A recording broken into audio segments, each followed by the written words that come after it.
Okay, sit on down. Got my coffee here. Gonna go through this entire track as it stands so far. This is the second song on the record.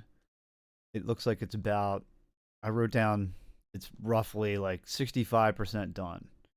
Um, did not plan for it to be as gigantic as it is now, but that's generally how things go when I sit down, and it's real intuitive. I don't really have too much of a plan. I have a sketched out tune. I start with that, and then I just go wherever it takes me. And then later I can go back and say, all right, well, this doesn't work. I got to cut it out. This is too much. This is too ridiculous. Um, so the way this one started was just a piano sketch based on the melodies that I came up with before that. And then the process of sitting down and marrying those two things and putting a chord progression to it, and then just playing with lyrics and making that all work. So the way that I always start these things is you have this thing at the top, MIDI tracks. So this is all the performances that I did, but all that stuff we don't talk about quite yet. Right? Um, really, where it starts is right here. Okay, so that you're looking at is the entire tune played on the piano. Okay, so I have a MIDI going in and out to the Roland keyboard that I own. So I can play, it records the data, and then I can play it back, and it'll send the data back to the keyboard, and I can record it. So I could just record it, but this is a little easier. I could also change the sound if I wanted to in the on the synthesizer and use different sounds or layer it or whatever, or even send it to a different synthesizer with a different sound on it, which I haven't done yet, but I could, So it's good to have this. So these aren't quantized. This wasn't I don't even typically play to a click. What I'll do is I'll make a drum loop. Here's the drum loop, right?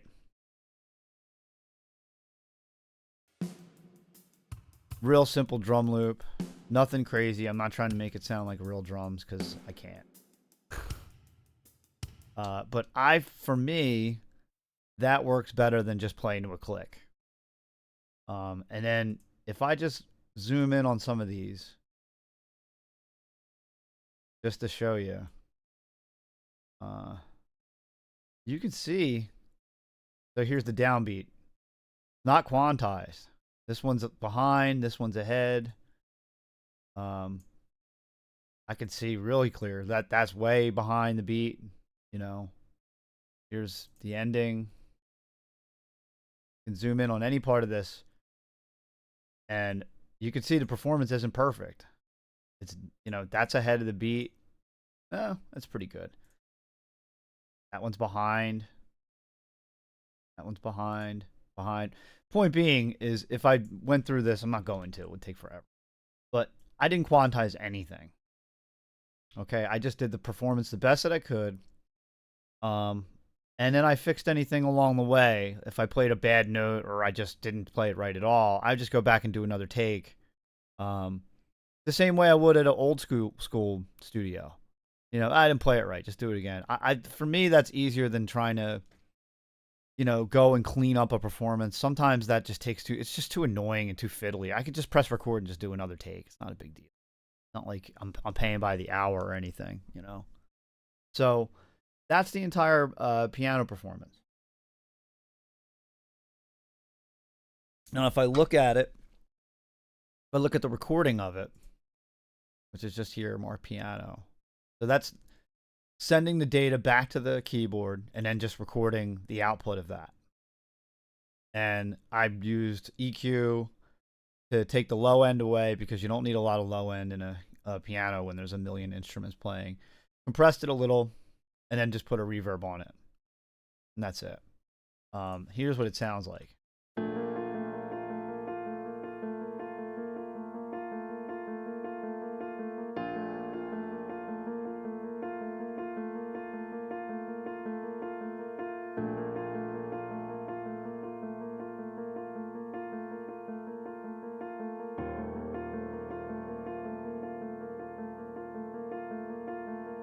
So the main thrust of this composition is this rolling ostinato that happens the entire time.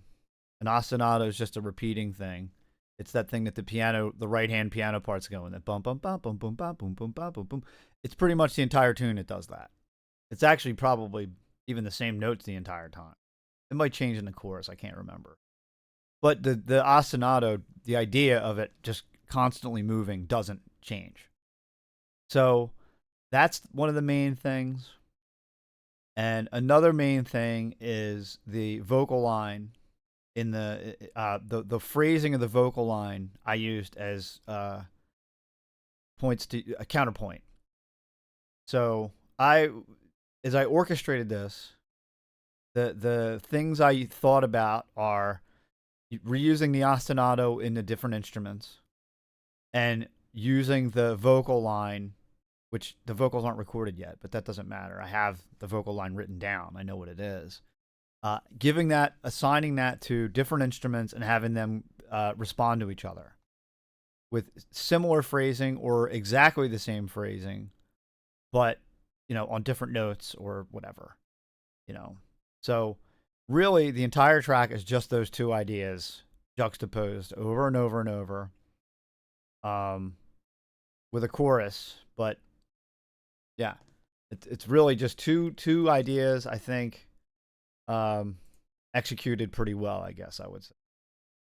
So I'll show you some examples of that. So I'll play this again. You can hear the ostinato that I'm talking about, and then I'll start rolling out some of the stuff that I did.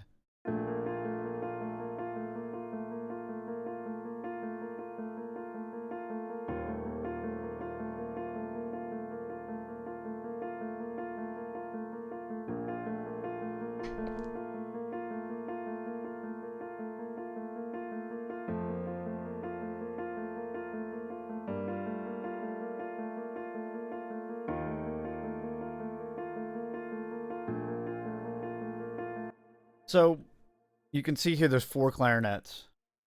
I have them in a folder. That way I can just put the same effects on all 4 of them, the same EQ, and save processor speed, processor power rather. I recorded these the same way I did the piano. If you scroll up to my MIDI stuff, there's clarinet 1, there's clarinet 2, right? So 2 different takes. Neither take, same thing, not quantized. Using CC commands too for vibrato and expression. There's clarinet sounds on the Roland keyboard that I use, but I also have a Korg wave state that is pretty awesome. It's not really a subtractive synth. It's more like a weird hybrid between a synth and an old school like Rompler. So I use it to make hybrids of clarinets or string parts and things, and I'll program it to do it vibrato. And then I generally don't save the presets. I just roll, like next song, I'll just make another sound, record it, and that's fine. So I sent one performance to the Roland. I sent another performance to the Roland with a different clarinet sound, and then I built the next 2 out of the wave state. So the clarinet parts here are going to play that ostinato.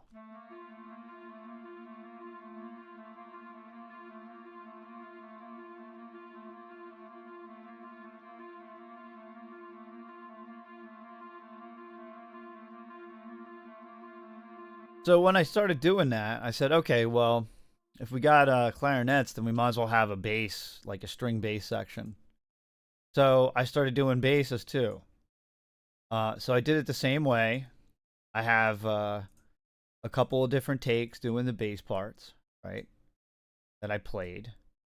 And then I sent those to a synth with a sound and then recorded the sound. And then the same thing again.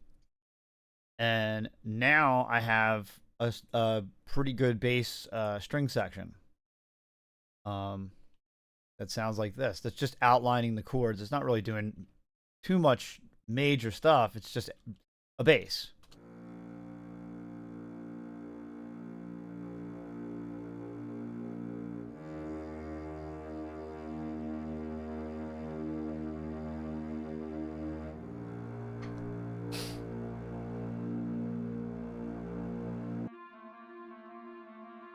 Let me put both of them on.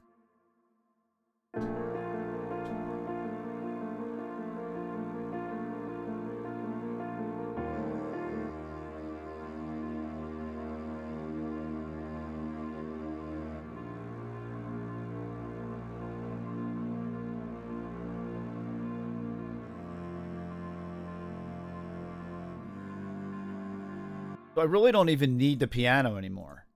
It just becomes it just becomes an orchestrational thing. Like I could keep it in there, but I turned it off and it sounds fine. Um, the first thing I think of if I take it away is it probably needs like a harp sound or a marimba or something else, or I just leave it in. I don't know. I haven't decided. Again, it's the track ain't done, so it's just a matter of deciding what to do with it. Um, so that's the first part of this thing, right? The next part that happens is you have another two verses in a row, and the second time the verse happens, the piano part is pretty much the same, if I remember correctly. Yeah, it's the same.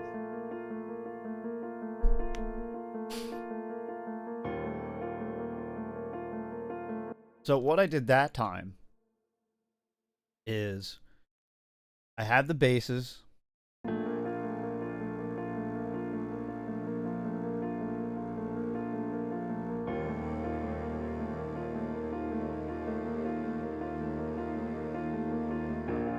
And the clarinets are taking a supportive role. So they're not playing that ostinato anymore. I believe they're playing chords and supporting the chord progression.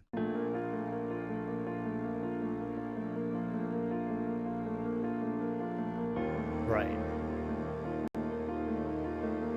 It's actually a little more devious than that. So what they are doing is supporting the counterpoint of the melody. So I don't have the vocal line recorded, but I have the vocal line recorded as under instrumentation here, and different instruments played at different times. So here's the flute part. I decided, okay, well, I'll give the melody to the flute. So there's flute 1 and 2. And I recorded a staccato thing too, but I don't think I used it. Either that or I didn't record it yet. Probably didn't. Anyways, flute 1 and 2. And the flutes were sent to different synths. Same thing, same process. And the flutes play the melody. So this is what the vocal line will be doing. When I get around to doing that, when I get around to recording the the vocal lines. So I'll play just that with the piano part, I guess.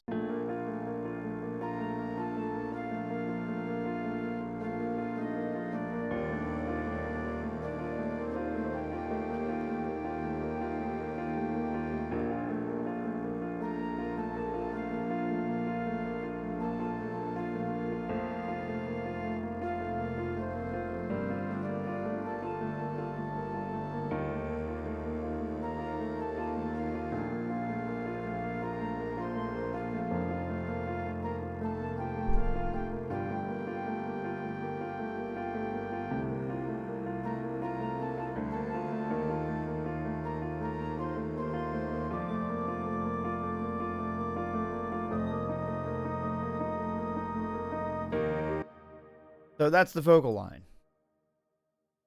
Now the clarinet part is just going to support that line.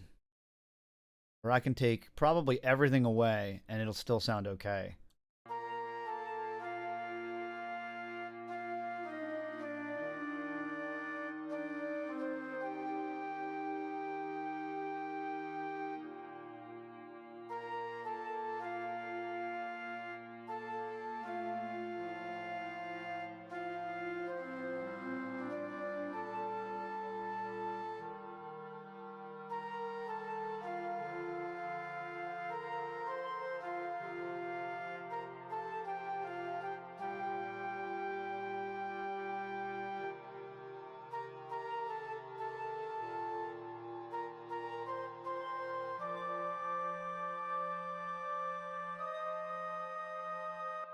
So I picked and chose when the clarinets were playing unison notes and when they were playing off of each other, playing thirds or sixths. But it's all supportive of the chord progression and everything else that's going on. And again, if I turn the bass on, I really don't even need the piano part.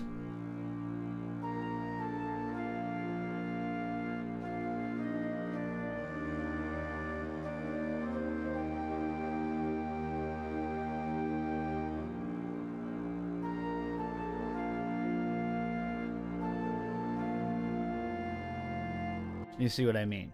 So there's more. So while I was doing this, I'm like, well, we probably need strings now. So the strings will answer that melodic statement. Every time the flutes say something, the strings will answer, right? And again, recorded it the same way. Um, there it is. Violin 1, violin 2, violin spiccato. That's not. Violin 1 and 2 again. So 4 takes of the same part, probably played slightly differently depending on, how I played it or whatever. But none of them are the same. And then sent to different synths. And then I get this kind of a thing. So I'll turn on the clarinets, the flutes, and the bass. So no piano, just strings. And I have cellos, but the cellos are just doubling the bass part. I did play it, but it's the same as the bass part. So it's just to make the bass part bigger.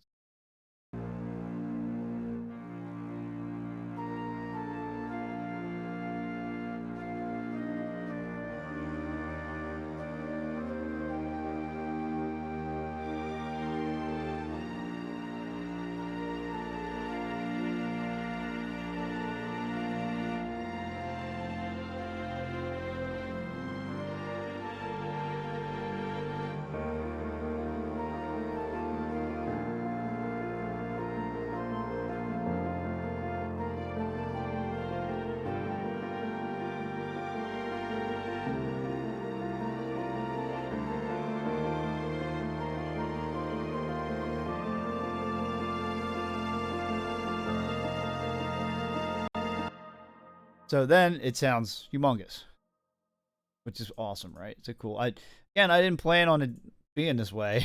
It just kind of happens that way sometimes. You're sitting here working, it's like, well, this could use this. It's like, well, now I could use this too, and this, and just keep going.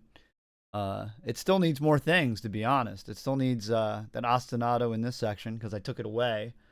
But I could continue having the piano do it and then fade it in and out. I don't know. I haven't decided. I'll just keep doing this and keep building. There's no guitars yet. I haven't recorded those because I haven't had a chance to go to the studio and mic the amps and all that. So I still have to do that too. So presumably, or possibly, the guitar parts could do that, or I could add a 12 string or some gimmick tuning guitar and make it sound cool. I don't know. We'll figure it out. So a little more. I'm not going to blow the whole track up, but I'll go back to the piano part. The piano part is just everything in this track. I could take this entire thing and use it to orchestrate everything if I wanted to. It's all there. All the information about what's happening in the music is here, right? I could like a Mr. Potato Head or whatever, like take a piece of this and move it here and put it over there. I could do that. I basically am doing that. I'm just not doing it as directly as taking this take and cutting it up and moving it.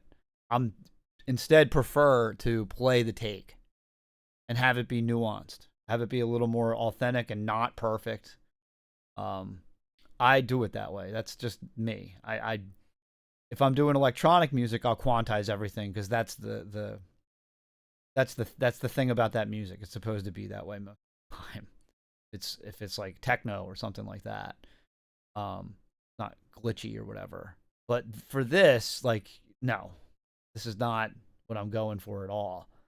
So moving on here, right? So about 3/4 of the way to the end, it gets very, very, very big, where everything's happening all at the same time. And the way to make that happen for me was the basses are moving. Didn't I make a label that says big? No, I didn't. It's right here somewhere. Oh, it's right where the drums come in. You can see all the colors. So I have drums playing.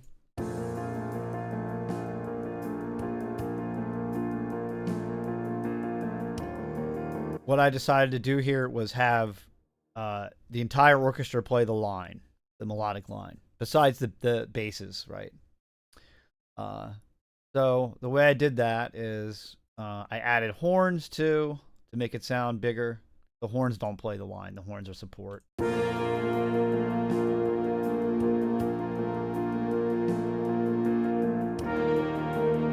The horns themselves sound pretty good. The trumpets sound pretty bad, to be honest. It sounds pretty weak. That one sounds okay. It sounds okay. It's fine. You know, I ain't gonna be winning awards for best trumpet sound ever recorded.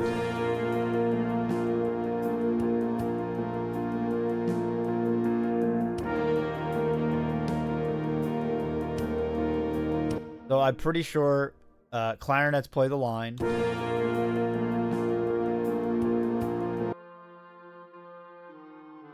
They play it at a lower range because the flutes are going to play it at a higher range, and the strings are going to play it at a higher range too. So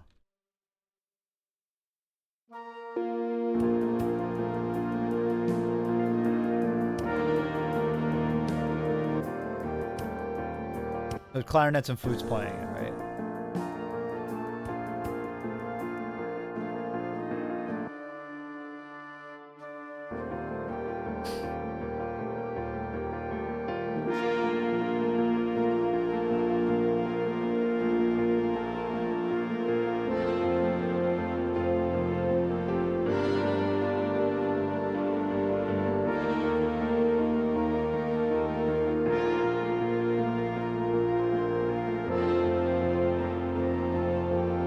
And then I put the cellos on the bass part again.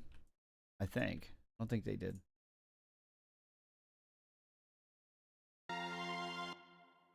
And then the strings take over and play the melodic line with the flutes, with the clarinets. So it's really, really big. I suppose.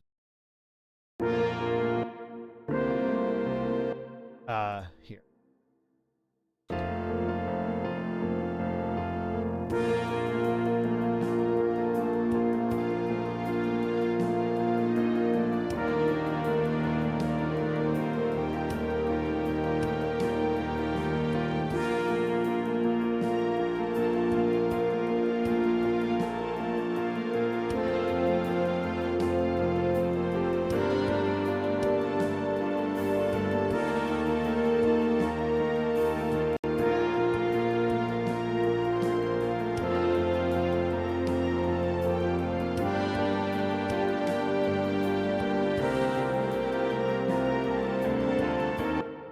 So that's really big.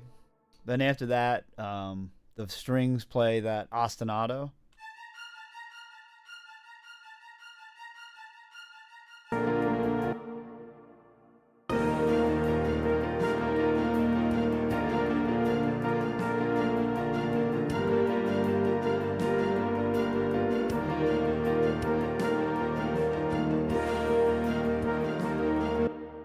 And most of the other parts are just support, because the vocal line will take everything from there. And I think pretty much it.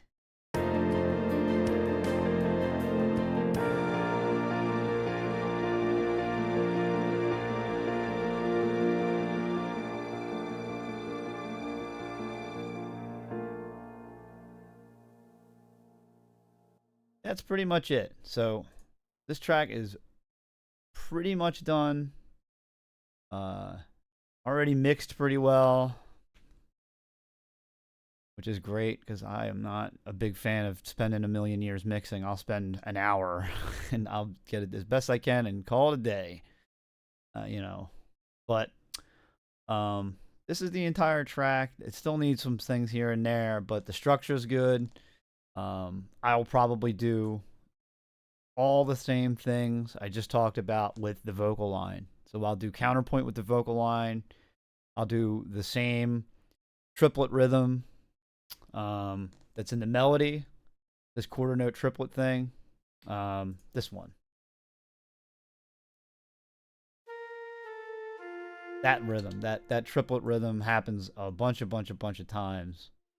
And everywhere it happens, something answers it with the same triplet rhythm, which is in either, third, sixth, or just outlining a chord or pulling it to another chord.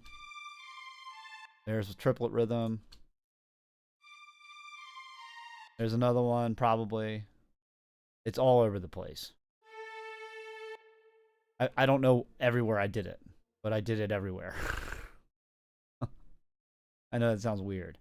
But anyways, that's the whole thing on this one. It's pretty much done, and I'll be moving right along to the next one.